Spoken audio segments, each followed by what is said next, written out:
Hello students, எல்லாரும் எப்படி இருக்கீங்க? எல்லாரும் 11th இங்கிலீஷ் பப்ளிக் எக்ஸாம் எப்படி எழுதுனீங்க? கொஷின் பேப்பர் ஈஸியாக இருந்துச்சா இல்லை டஃபாக இருந்துச்சாங்கிறத கமெண்ட்ஸில் சொல்லுங்கள்.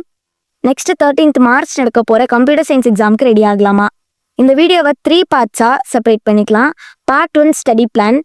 இருக்கிற 2 டேஸை கரெக்டாக எப்படி ப்ரிப்பேர் பண்ண யூஸ் பண்ணலான்னு இந்த வீடியோவில் பார்க்கலாம்.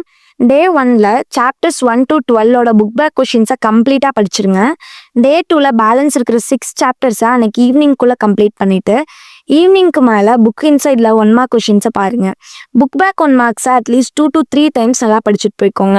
இந்த மாதிரி படிக்கிறதுக்கு முன்னாடி ஒரு பிளானோட படிச்சிங்கன்னா ஈஸியாக ஃபுல் சிலபஸையும் கவர் பண்ணிடலாம். செகண்ட் பார்ட் ஆஃப் த வீடியோவில் important chapters, questions, previous year questions, repeated கொஷின்ஸ்லாம் பார்க்கலாம். மோஸ்ட் இம்பார்ட்டன்ட் சாப்டர்ஸ்லாம் என்னென்னா 10, 11, 12.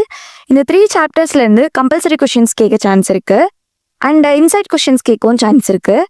இம்பார்ட்டன்ட் கொஷின்ஸ்லாம் எப்படி படிக்கிறதுன்னு கேட்டிங்கன்னா 11th computer science public exam important கொஷின்ஸ்னு கீழே டிஸ்கிரிப்ஷனில் ஒரு லிங்க் கொடுத்துருக்கோம். அந்த லிங்க்கில் போய் இம்பார்ட்டன்ட் கொஷின்ஸ்லாம் ப்ரிப்பேர் பண்ணிக்கோங்க. Previous year public question papers, half yearly question papers, PTA books, இதில் இருக்கிற கொஷின்ஸ் எல்லாம் ஒரு டைம் பார்த்துட்டு போய்க்கோங்க. கொஷின்ஸ் மேபி ரிப்பீட் ஆக சான்ஸ் இருக்குது. Part 3 paper presentation. கம்ப்யூட்டர் சயின்ஸில் சென்டம் வாங்குறது ரொம்ப ஈஸி.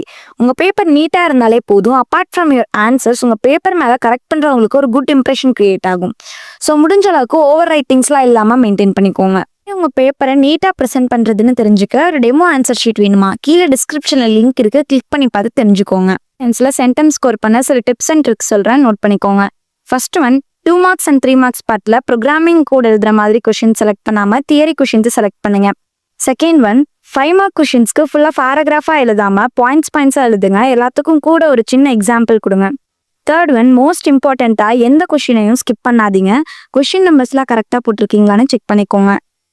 எல்லாரும் உங்கள் 11th standard computer science public எக்ஸாமில் ஃபுல் மார்க்ஸ் ஸ்கோர் பண்ணுவீங்கன்னு நம்புறேன். ரொம்ப டென்ஷன் ஆகாமல் ரிலாக்ஸாக எக்ஸாம் எழுதுங்க. டைம்லாம் எக்ஸ்ட்ராவாகவே இருக்கும். ஸோ பொறுமையாக எல்லா கொஷின்ஸையும் அட்டன் பண்ணுங்க. All the best for your public exam. இந்த வீடியோ யூஸ்ஃபுல்லாக இருந்துச்சுன்னு நினச்சிங்கன்னா ஒரு லைக் பண்ணிவிட்டு உங்கள் ஃப்ரெண்ட்ஸ்க்கும் இந்த வீடியோவை ஷேர் பண்ணி எக்ஸாமுக்கு படிக்க சொல்லுங்கள்.